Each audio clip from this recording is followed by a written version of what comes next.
Hey everybody, welcome back to My KC Live. According to researchers at the Wharton School, people are 2 to 3 times more likely to start a new goal on what they call a fresh start date, like New Year, birthday, or even the start of a new week. I can attest to that. These psychological reset points actually help us separate our past self from the new self with what we want to become. But how do we use that science to stay motivated long after the excitement wears off? Well, the one and only Rich Bracken is here to let us know, motivational speech expert, all the good things. Thank you for being here. Thank you for having me. I'm sorry that I clash a little bit, but hey, No, it's all no, it's okay. It's a little Christmassy. I think it works. It matches something in here. It's in there somewhere. Yeah, exactly. Yeah. Okay, so obviously we said that there is some science to this, but is there real science behind why people feel motivated to start things at the new year or a new season? Because I'm the same way. Yeah, it's called the fresh start effect. It's that new feeling. It's that dopamine hit of I'm going to go do something new. You know, people that buy a new workout outfit, or they try a new gym, or they try something new. There's that rush that's associated with it. So psychologically, we feel like we're stepping into this new era of ourselves,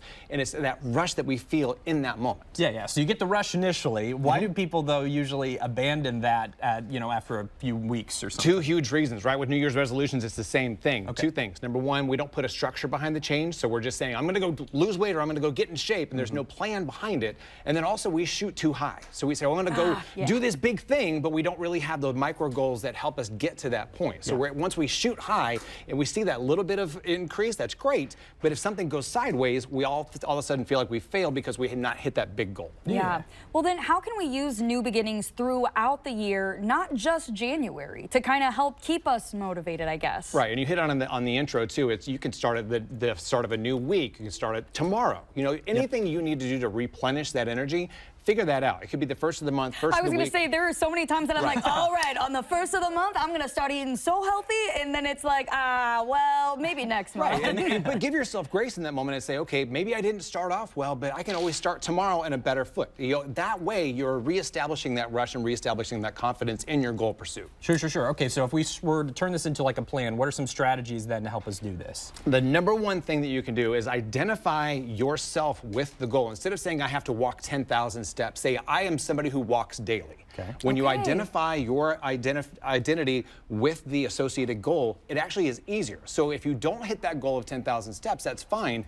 But the identity that I am a walker who goes daily is a better way to give yourself more grace and more leeway on something that if it falls short, you still have that identity associated. That's very smart. Now, what advice, and I feel like you've given so much advice, but what advice would you give to someone who feels they've already fallen behind on some of those goals? Number one, you're human. You're going to make mistakes. Number two, give yourself grace. Understand that it's a long journey. If you're making a big goal, if you're trying to change something in your life, it's going to take time, and it's going to take effort as well. So give yourself grace. Understand it's going to be a long haul, but understand that you're going to have those slip-ups. I had plenty of slip-ups when I had my big weight loss journey, but I never gave up on that. Yeah. Speaking of, I was going to say, you haven't told us yet. Yes, you've got a big announcement. Yes, I do. So I'm sitting here waiting. Along the lines of this being a pursuit and being a long play, I'm so thrilled to announce that yours truly is going to be featured in Men's Health magazine next month as part of my weight loss transformation. So I lost 100 pounds, kept it off for 27 years now,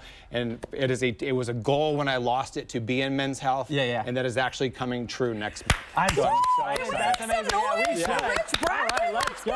That's so exciting. And also, it is tying into my brand new Keynote that I'm launching in 2026 called The Momentum Effect, which is also going to be my new book that I'm writing in 2026. So all the things right here on My KC Live. So listen. Men's Health, Keynote, and book all coming next year. Well, if people want to stay up to date with all the things that you have obviously got going on, what is the best way to get more information? Sure. Head to richbracken.com. All my social media is there. All my content's there. I got a lot of stuff coming on the new website. So richbracken.com. Make it your goal every single day to tune in and figure out what's coming next. Yes. And make sure to follow him on Instagram, too. Great content. Rich, we love having you here. We're so excited to cheer you on. Thank you so much. Absolutely.